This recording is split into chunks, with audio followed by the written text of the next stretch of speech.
Hello and welcome to our launch of Shine Speaking Words ebook, a beautiful collection of short stories, poems and photography by the people who avail of our supports and services across Ireland. Before we begin, just a few housekeeping matters, just to let you know. Firstly, we are recording this session, but don't worry, only the presenters will be seen and heard on the recording. If you have any questions whatsoever, please pop them into the Q&A box and we will hopefully be able to respond to them if we have time at the end of today's session. This event will be about approximately 30 minutes. So, and after the event, the book will be available for download from our website, www.shine.ie. So please tell your friends, your family, your colleagues. And now on to the main event. We have a few speakers lined up today and to tell you a little bit about Shine and a little bit about the project behind the book. So firstly, let me introduce you to our very dynamic CEO in Shine, Nicola Byrne. Nicola, welcome and over to you. Thank you. Thanks, Tricia, and good afternoon to everybody. You're all very welcome to today's launch of our Speaking Words publication. And I want to acknowledge the challenges of the last 2 years, the way in which people adapted to a situation that was only supposed to last 2 weeks and has instead grown into 2 years and beyond. COVID brought out the best in people and it challenged all of our mental health. It made many of us look at our own lives and take stock of what was important. I particularly want to commend those who participated in this competition. To read the contributions and then see the final product has shown how we can create opportunities in challenging situations. It has been a pleasure to read through the book and my copy is well worn already. Shine is committed to supporting people affected by mental health challenges and their supporters. We aim to empower people to live their best lives. And having spoke to some of the contributors to this book, I know that they have got a lot from the experience. A lot of the words and the pictures and the project have been very helpful in trying to understand the experiences and the way that different people lived and existed through COVID. And I hope you all enjoyed the book too. Without further ado, I just want to say my thanks to all who entered and to congratulate those who made the book. This book shows how people grow and adapt, but more importantly, it shows how brave people are when they share their thoughts through words and pictures. Thank you.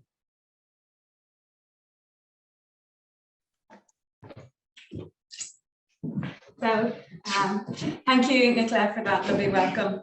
I'd like to now introduce you to our Dublin Resource Centre coordinator, Malachi McCoy, who, along with his brilliant team who are behind me today, led this fantastic initiative. So Malachi, welcome, and can you tell us a little bit about how this all came about? Good afternoon, thank you, Patricia. The Speaking Words book came about through and from the success of Shine's Dublin Resource Centre's creative writing group, which provided ongoing support to people in their recovery journeys before COVID-19 pandemic set in. But when the pandemic brought about the challenge of lockdowns, staff in the Resource Centre adapted to this new and innovative way of offering support to people in a very creative way. It was our colleague at that time, Frank Black in particular, who warmly greeted this new opportunity. Through his experience of facilitating many sessions of the creative writing groups, Frank listened to participants who, on many occasions, brought their own work to being through the support of the group, but it was focused on the particular themes set for the time for people to be supported. The group itself brought about people to address many serious issues, including social isolation. The support provided by the Resource Centre with its creative structures were sorely missed when COVID-19 lockdowns brought a halt to the in-person groups. Through local discussions and in collaboration with other colleagues, Frank came up with the idea of running a creative writing competition, focusing on the theme of social isolation. Work started immediately to get the project off the ground. Expanding the plan beyond Dublin, Shine offered the competition across the country, opening it up to all who sought support to combat the pervasive loneliness of social isolation. As he outlines in the book, and I quote, Shine's competition was initiated to encourage and celebrate recovery through the words of the individuals. We couldn't have anticipated the responses we received. Dozens of entries arrived, some local from here in Dublin, while others were posted and emailed from across the country. Both budding and experienced creative writers sent their artistic work for consideration to us in Shine. It soon became apparent, with the flooding entries coming in, that to honour the labours of their work, an independent judge would be needed to give appropriate and due consideration to the entries. We were very honoured when the acclaimed writer, Mary Cregan, responded so positively to Frank's invitation to adjudicate the competition. We knew that we had the right person who would bring a sensitive and respectful approach when reviewing the creative writing entries. When it came to designing and printing the book with the winners and those highly commended of the competition, we thought it would be a great idea to include the work of the members of the creative writing of the Dublin's Resource Centre's photography group. This group was initiated by our colleague Sean McGuinness. Much like the creative writing group, the aim of the photography group was to maintain a sense of community and connection, guarding against social isolation. We were delighted when some of the participants of the creative writing competition revealed their wider artistic abilities and also submitted photographs to be included in this wonderful book. All in all, we believe that the resulting print is a combined masterpiece, beautiful photographs and written words. It could be said to be a development of the artistic endeavours of creative writing and photography, which have been fostered and nourished through the years. However, prized above all was the support and sense of connection that the competition provided for people. Our goal with this competition was to promote social inclusion during the dark and lonely days and nights of the COVID-19 lockdowns. We hope we were able to bring this about throughout the entire process of the project, from the writing competition, photography, publishing, and now today its launch. For us, this book, Speaking Words and Breaking Social Isolation, has been the big winner.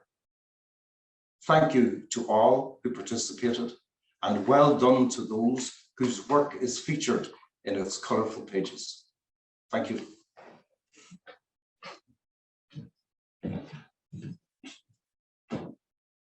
Thank you, Malachi. And can I just remind everyone that the Q&A function is open below, so please feel free to put any questions that you may have for any of our panelists in there. It is with great pleasure now that I can introduce Mary Cregan. Mary came to our attention from an Irish Times review of her book, The Scar, a personal history of depression and recovery. Mary is also a lecturer in English literature at Barnard College in New York City. She holds an undergraduate degree from Middlebury College and a PhD in English and Comparative Literature from Columbia University. Mary is also an extremely generous person who responded to a cold call from one of our staff members, Frank Black, and gave her time and expertise very freely to read and judge the entries. We sincerely and warmly welcome you, Mary, to our launch, and we thank you so much. So Mary, can you share with us, how was the job of judging the entries? I have written a bit of just a response to my experience of being a part of the project, and I'm going to read it. I'm not going to do this ad lib. So First, I'd like to thank Shine and Frank Black for inviting me to be a part of the project. I was honored to be asked to judge this competition way back in May of 2020. And I read these pieces while I was also in a state of social isolation in New York. It pleased me to feel a part of what Shine was doing in Ireland, to give members of its writing groups a chance to express themselves during that long, strange time. And I was surprised when Carolyn Ward came back to me a month ago to tell me that this competition had now become a book and asked me to say a few words today. And as it happens, I am visiting Ireland right now, and I thought that I would be possibly there in person, but I understand now that you're in Maynooth and I'm in Dublin and we're all here together anyway. It was a real pleasure to revisit these impressive pieces of writing, now accompanied by gorgeous images from members of the photography club. I want to thank you all for including me in the Shine community. Because I wrote a book on my own experience with life-threatening episodes of depression, I recognize the struggle with mental ill health that is expressed in many of these stories and poems. I love that the effort to overcome one's negative inner experiences is met here with humor, with spiritual efforts, with positive actions, like making bird brooches out of Coke cans or creating a garden for the memory of one's father. I'm also impressed, I'm so impressed with all of you. And this book makes me realize how important this kind of writing is, not only for ourselves, but in creating for others an understanding of what it is to live with the ongoing challenge of mental ill health. What I see in these wonderful pieces is that you have turned your trouble, even your active suffering, into something beautiful and useful. The intention behind this creative writing competition was to encourage and celebrate the bravery of the words you commit to the page. We're here today to celebrate your creativity and your bravery. And because in many of these pieces, the writer is actively struggling with the effects of a life with psychiatric illness, with not only social isolation, but an unstable living situation, a hospitalization, the lack of an income, the feelings of rejection, the constant uncertainty and anxiety of all of this. This Shine writing collection is all the more moving and important. So you should all be very proud of yourselves at having faced the empty page and having transformed your experience into writing, which means you have broken out of the isolation and shared your experience with the wider community. In writing, we care for ourselves, we validate ourselves, and we build connections with others.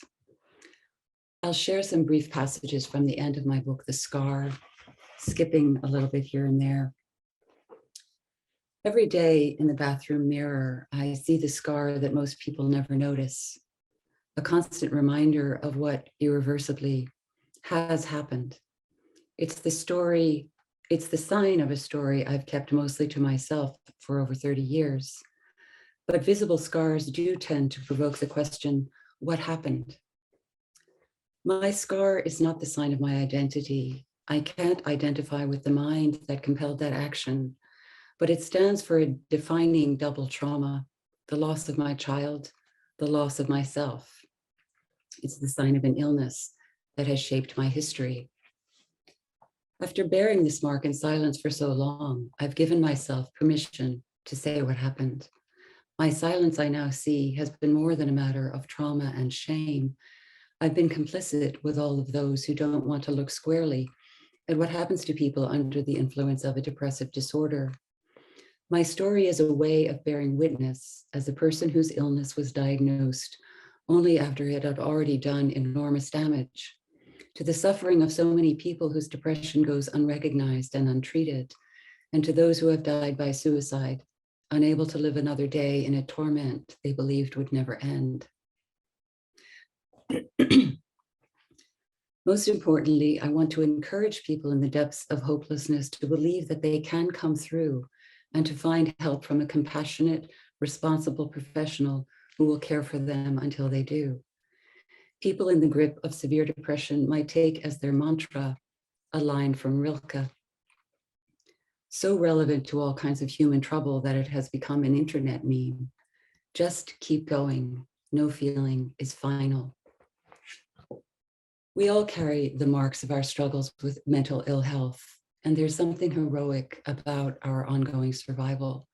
We need to acknowledge that and to celebrate the good work we have done. Congratulations to all of you on your writing and your resilience. Thank you.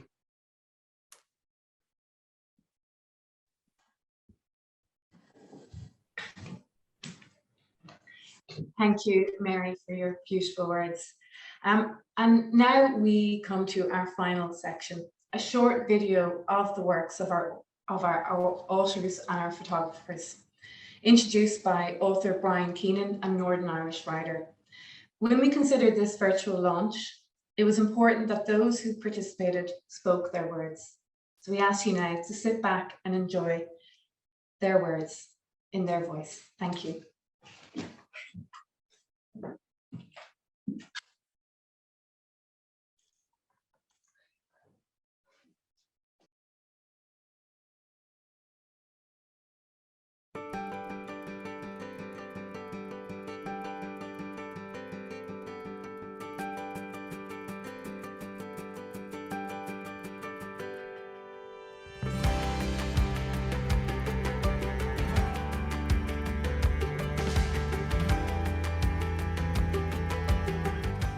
Some years ago, I was asked to do Desert Island Discs, and the interviewer said to me, "What is the one essential thing that you could not do without, that you would take with you to this desert island?" And I said without hesitation, a pencil. With a pencil, you can go anywhere, you can create anything, you can be anyone, you can be everyone at any time, anywhere you like, with a simple pencil. The human imagination is at the very heart of our healing. If sometimes we get lost or taken captive by the many manifestations of mental illness, then my advice is take up your pen and write yourself home.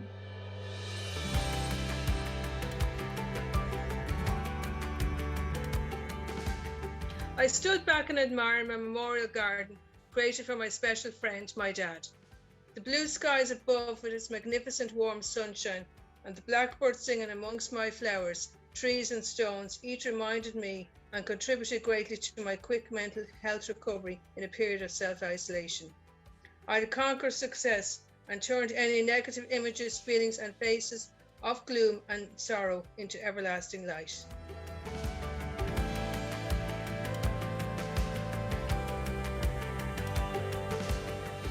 The doctor also told me that the virus restrictions were to be eased shortly, so I would have more freedom to go out and about and meet friends and acquaintances. To celebrate, I rang Buttress, my best friend, to share the good news. Life is not so bad after all.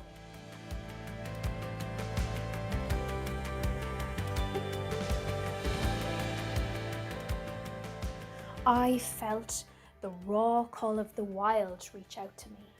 I needed to lose myself in something utterly wild and unbound. I needed space. I would walk until the vibrant green pushed suburbia back to a distant memory on the silver-thin horizon. I walked as if my life depended on it. I sensed that if I just moved fast enough, I could take flight and leave this meaningless existence behind. Then I could cast my wings about in that wide, fathomless sky.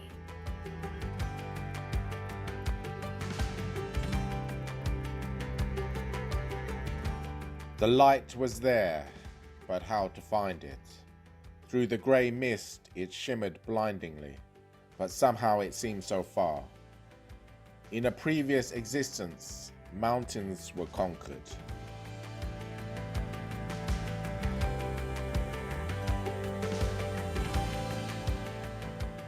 We talked about childhood and how, if you've never had the freedom to be yourself, you learn to suppress your feelings. If you have to continually be who you are needed to be, your individuality is put away along with those feelings. If you've never been heard, the therapist said, If you've never been able to truly be yourself, the world must be a scary place indeed.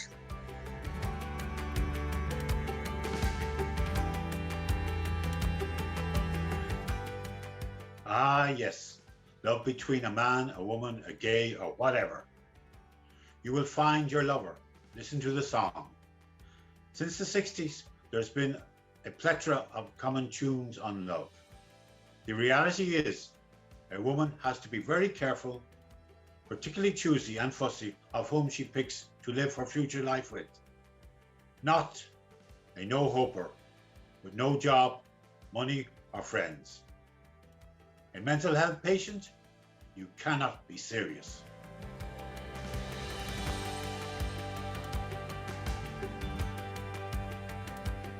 Sarah became acutely aware of her solitude.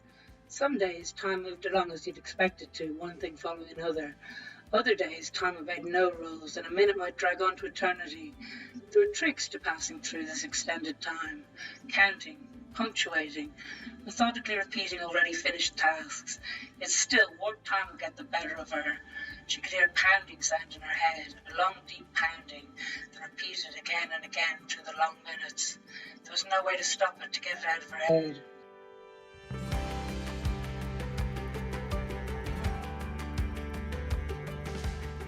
Nobody comes to visit them, and they cry and wonder why. Are they riding their perception that they left here until they die? They are known as the forgotten, and some can't remember their own name. And every day they wonder where they left to suffer and shame.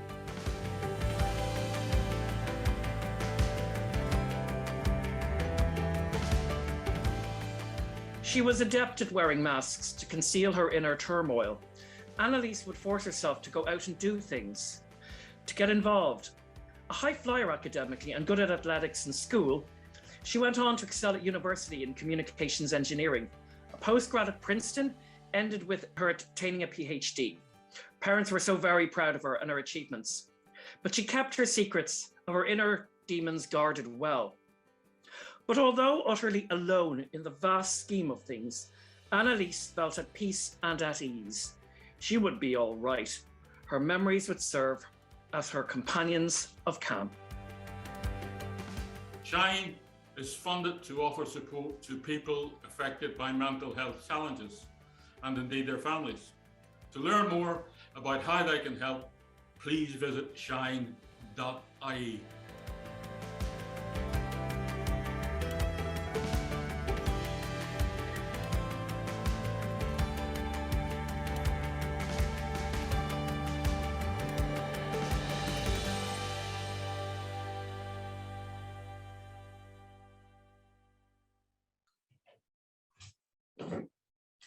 Okay, I had goosebumps after some of those readings. They're just truly beautiful. So thank you to everyone who participated in our creative writing competition, and thank you to all those who allowed us to produce their works within the Speaking Words book, which is now live and available through our website, www.shine.ie. Please download it, share it, tell everyone. We are extremely proud of the work that has gone into this by the participants, by the photography club. So again, a huge well done to everyone whose piece of work has been published within this book. That's it for us today. In the Q&As, we just had a hello from Barry. So hi Barry, it's great to hear from you. And just want to thank everyone for joining us. And yeah, as I said, this is now live on our website, www.shine.ie. So thank you all very, very much. Take care.